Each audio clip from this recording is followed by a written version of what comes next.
नमस्कार मंडळी, आज आपण जाणून घेणार आहोत की निगेटिव्ह विचारांपासून कसे दूर राहायचे, निगेटिव्ह विचार कसे टाळायचे। आता हे निगेटिव्ह विचार येतातच कसे? जर एखादी जवळची व्यक्ती आपल्याला बोलली, आपलं मन दुखावलं किंवा एखादी घटना आपल्या विरुद्ध घडली किंवा एखादा प्रसंग, एखादं दृश्य खटकणारं घडलं तर निगेटिव्ह विचार यायला सुरुवात होते। तर निगेटिव्ह विचारांपासून दूर कसं राहायचं, त्यांना कसं टाळायचं हे आज आपण बघणार आहोत। तर त्यासाठी काही घरगुती व सोपे उपाय आहेत ते आपण बघणार आहोत। त्याचा पहिला उपाय म्हणजे मेडिटेशन। सगळ्यांनाच माहिती आहे मेडिटेशनचे किती फायदे आहेत। मेडिटेशनमुळे मन शांत होतं, निगेटिव्ह विचार दूर जातात व आपलं मन प्रसन्न होतं, आनंदी होतं। तर हे मेडिटेशन कसं करायचं? तर डोळे मिटून बसायचं व मनात होणाऱ्या गोंधळाला तटस्थपणे बघायचं। तो गोंधळ शांत होऊ लागतो व निगेटिव्ह विचार दूर जातात। दुसरा उपाय आहे तो म्हणजे मोबाईल। तर मोबाईलमुळे पण आपल्याला निगेटिव्ह विचार दूर ठेवता येतात। ते कसं? तर एखादा यूट्यूबवर व्हिडिओ बघितला, गाणं ऐकलं तर आपलं मन प्रसन्न होतं व निगेटिव्ह विचार दूर जातात। मोबाईलमुळे आपल्याला खूप नॉलेज मिळतं।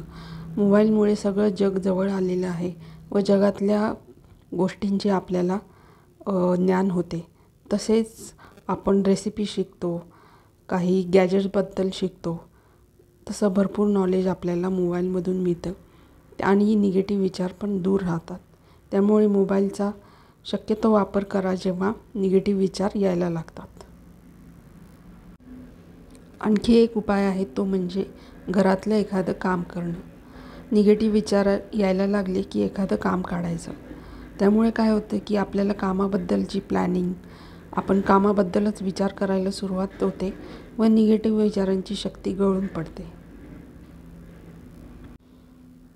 आणखी उपाय म्हणजे कोणाशी तरी बोलणे, मग ते फोनवर बोलणे असो किंवा प्रत्यक्षातले बोलणे असो। कोणाशी बोलल्यामुळे आपलं मन हलकं होतं, प्रसन्न होतं व ते निगेटिव्ह विचार निघून जातात। आपल्याला नवीन विचार यायला सुरुवात होते। तेव्हा जर निगेटिव्ह विचार यायला लागले तर पटकन कोणाशी तरी बोलायला सुरुवात करा। त्यानंतरचा उपाय आहे तो म्हणजे टीव्ही बघणे। निगेटिव्ह विचार यायला लागले की टीव्ही लावा, त्यावरच्या बातम्या किंवा एखादी सिरियल बघा। त्यामुळे मन फ्रेश होईल, प्रसन्न होईल व त्या सिरियलबद्दलचे, त्या बातम्यांबद्दलचे विचार आपल्या मनात येऊ लागतील। अशाने निगेटिव्ह विचारांची शक्ती गळून पडेल। तर मित्रांनो, कसा वाटला तुम्हाला हा व्हिडिओ? आवडला का? आवडला असेल नक्की लाईक करा, शेअर करा, सबस्क्राईब करा। भेटूया अशाच एका व्हिडिओमध्ये। तोपर्यंत व्हिडिओ पाहिल्याबद्दल धन्यवाद।